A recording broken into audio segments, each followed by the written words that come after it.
About 20 miles outside of Jerusalem, archaeologists found the best example yet of a fortified city in Judah from the time of King David. Identified with biblical Sha'araim, the city overlooked the valley of Elah, where David killed Goliath. Before we excavated here, there was many debate about King David, if he's a historical figure or not, and if he indeed has a kingdom and fortified cities.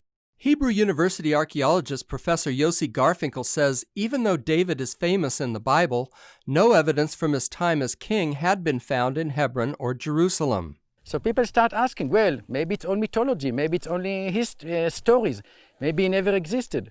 Or if he existed, he was just a Bedouin sheikh living in a tent, but no real kingdom, no real fortified cities. That changed 7 years ago when the excavations here began. And after 1 and 2 and 3 seasons, it turned out that we have a big city here, which was heavily fortified. Some of the stone here are up to 8 tons. This is not a small village. This is a real important stronghold. Not everyone shares this excitement. Some archaeologists caution that the site may have belonged to other kingdoms.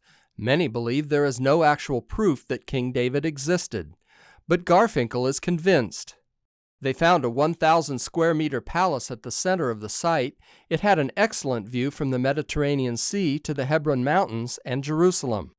Another building would have been used to store taxes. How do you collect taxes in antiquity? People did not have salaries, so you don't have income tax like today, but people were agriculturalists, so everybody had to donate some of their product. Wheat, barley, legumes, and so on and so forth. And these were stored in big storage room, in storage jars, and in a central building.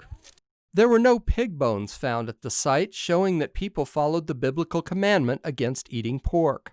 Garfinkel says all the discoveries add up. And it's different from the Philistine, from the Canaanite, or from the Kingdom of Israel. So our conclusion is that this city is from the time of King David.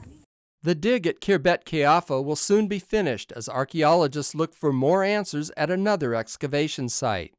This area is going to be developed into a national park. To develop the place to be a tourist area, and people from Israel and abroad, tourists can come and see the landscape, can see the only place in the world where you can see a city from the time of King David. John Wagi, CBN News.